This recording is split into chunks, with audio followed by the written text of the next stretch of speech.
Baik, sebelum kita ke masing-masing tim ses, Mas Ipang lanjut dulu sedikit Mas Ipang, poin-poin yang masih belum diutarakan tadi. Ya, ini yang menjadi tantangan challenge, apakah kemungkinan nanti memang kalau secara elitnya mereka gabung, tapi betulkah grassroots-nya juga bisa gabung kolomnya, segmen pemilihnya yang dianggap tadi ada yang konservatif, ada nasionalis, ada abangan. Mungkin yang tadi yang ditanyakan Bang Juri, mungkin nggak pemilihnya PDIP dengan pemilihnya PKS itu bisa nyatu? Itu kan saya merasa ada kemungkinan kalau itu berbasis kepada figur. Karena nanti yang dipilih pada putaran kedua adalah soal figur, bukan lagi partai. Jadi ada kemungkinan orang itu cenderung memilih figur ketimbang partainya. Yang kedua adalah soal Mas Ganjar. Ya, Mas Ganjar kan secara partai ID juga PDIP juga kuat. Nah, kemungkinan pemilih PDIP itu akan kemungkinan ada alasan untuk milih Ganjar. Tidak terjadi perbedaan antara pilihan partai dengan pilihan presiden. Itu juga terjadi pada Ganjar. Itu yang bisa menyelamatkan elektabilitas Ganjar hari ini itu bisa bertahan. Karena kalau pemilih PDIP juga sudah migrasi besar, maka memang Ganjar akan trennya turun terus kan. Tapi melihat trennya Mas Ganjar kan masih bertahan. Walaupun ada pertumbuhan tapi belum signifikan kan. Nah, kalau kemudian di partai koalisinya Pak Prabowo, menurut saya soal yang kedua adalah persoalan programatik ini. Programatik ini kan pertama adalah partai ID ya, yang kedua adalah programatik, yang ketiga personalisasi kandidat. Nah, yang programatik ini menurut saya ini yang akan diuji challenge tantangan sejauh mana kemampuan mereka untuk memberikan harapan dan janji. Karena harapan dan janji ini penting bagi rakyat hari ini. Makanya dua ini hari ini Mbak Rati, dari programatik, dua yang Ganjar tidak seksi. Karena dianggap positioningnya tidak jelas, ada perubahan, ada keberlanjutan. Nah, inilah tantangan bagi baik kubu 01 maupun kubu 02 untuk membuktikan secara programatik mana irisannya sesuai dengan persamaan kepentingannya dengan harapan rakyat. Yang satu ingin perubahan, satu ingin keberlanjutan. Yang terakhir adalah soal yang menurut saya isu. Isu ini menjadi penting. Polarisasi isu hari ini itu belum kuat. Pada perubahan belum kuat, keberlanjutan hanya ingin mengklaim tentang Pak Jokowi saja. Tapi kemudian prestasi capaian kinerja Pak Prabowo tidak pernah disosialisasikan, tidak pernah dijelaskan, seolah-olah semuanya menjadi prestasi Pak Jokowi. Itu juga nanti menurut saya kering pada putaran kedua. 02 tidak punya gagasan. Selesai. Maka 01 ada kemungkinan untuk mentekel itu, mengambil alih isu itu untuk melanjutkan isu perubahan itu. Tetapi kalau isunya nggak keras, nggak tegas, sekarang menurut saya masih setengah-setengah hati. Isu perubahan yang dimainkan oleh 01. Berarti itu ya, saya nggak perlu nanya lagi. Saya meminta akan merespon lagi tadi apa yang disampaikan oleh Bang Panggi. Mulai dari Mas Angga. Soal isu, dan ini kan persiapan kalau misalnya ada putaran kedua, stamina ini harus dijaga kan. Nah, pasti diatur tadi katanya. Positioning yang tadi disampaikan oleh Bang Panggi. Ya, kalau dari segi nafas kayaknya kita yang paling terbiasa ya, selama setahun ini nafasnya terbatas gitu. Paling panjang nafasnya. Kita udah terbiasa ngatur, teman-teman relawan juga saling donasi. Yang terbaru kan teman-teman fans K-pop yang donasi masang Videotron. Sayangnya Videotronnya baru 1 hari itu diberhentikan gitu. Padahal mereka udah kontrak seminggu. Itu kita sudah terbiasa dengan nuansa itu. Balihonya sedikit dirusakin pula gitu kira-kira. Jadi secara resource kita sudah 1 tahun ini sudah maraton, dan teman-teman relawan, teman-teman partai juga sudah punya cara ya untuk memaintain nafas.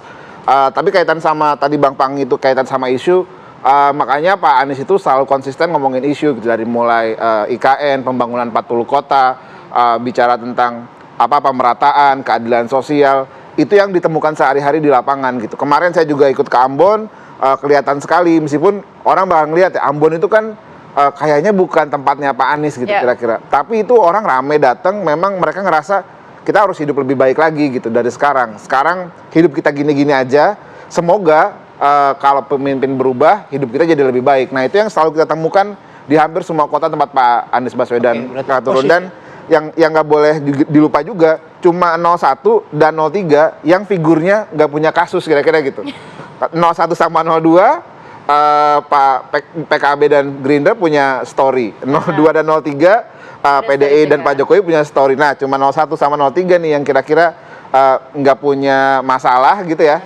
Sehingga bisa jadi kita taruh sama-sama di putaran kedua nanti. Saling bertanding. Soal tadi ya, soal positioning. Kalau perubahan udah jelas tadi Mas Angga. Tapi positioning soal prestasi, kemudian ketokohan dan lain sebagainya, dan juga untuk menjaga stamina kalau putaran 2 ini terjadi.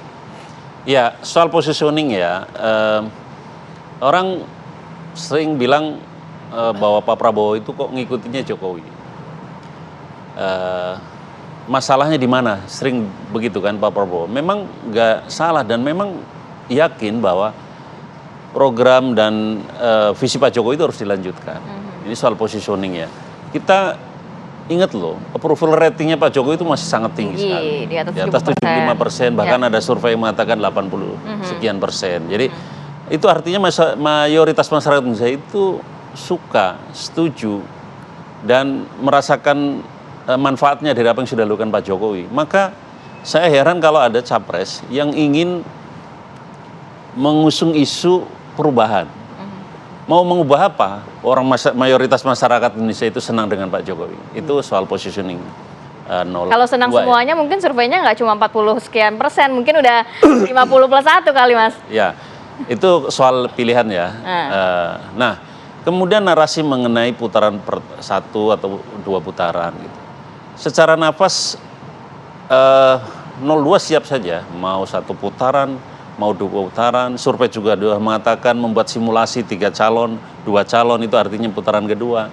Dan kita yakin saja bahwa dukungan mayoritas masyarakat Indonesia itu masih ke Pak Prabowo.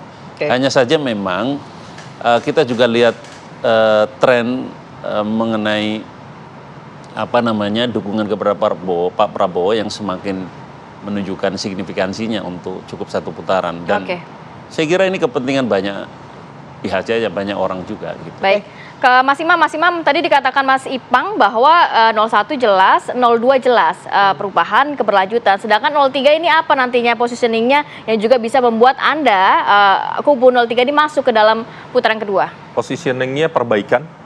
Yang baik dari Pak Jokowi pasti dilanjutkan, IKN dan seterusnya itu insya Allah dilanjutkan, bansos dilanjutkan dengan kualitas yang jauh lebih baik, data satu pintu melalui kartu sakti, dan yang kurang dari Pak Jokowi atau yang belum tuntas dikerjakan Pak Jokowi akan kami tuntaskan dengan kualitas yang lebih baik. Ya, kita tentu misalnya di sektor pertahanan kemarin kita memberikan beberapa indeks yang kita taruh di hadapan publik. Memang ada indeks pertahanan kita yang dianggap kurang optimal, nanti di zaman Mas Ganjar Prof Mahfud akan kita dorong menjadi optimal. Jadi justru kita sangat clear, dan Indonesia itu cenderung masyarakatnya wasatiyah atau senang yang di tengah-tengah.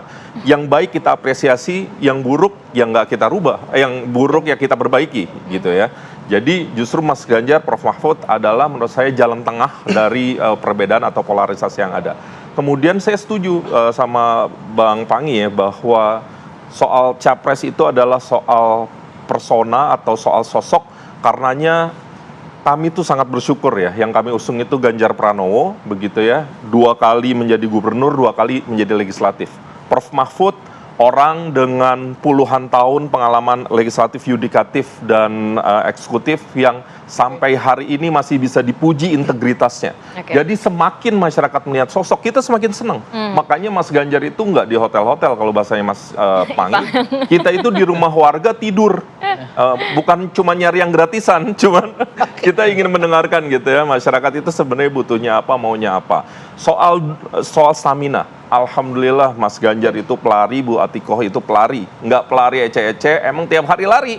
Jadi insya Allah kita punya nafas yang panjang, tapi kita tetap dengan rendah hati kita minta doa, dukungan dari masyarakat. Mudah-mudahan beliau-beliau sehat, kita bisa terus ada di tengah-tengah masyarakat. Baik, kita nantikan apakah memang 2 putaran ini benar-benar akan terjadi dan siapa yang berhasil masuk ke gelanggang begitu ya. Nah, itu kan salah satu menguji ketokohannya bagaimana nanti ada debat cawapres. Nah, itu salah satunya. Jadi masyarakat udah bisa. Baik, terima kasih banyak Mas Angga, Mas Yuri, Mas Imam, James Petang, makasih banyak. Sehat selalu. Assalamualaikum.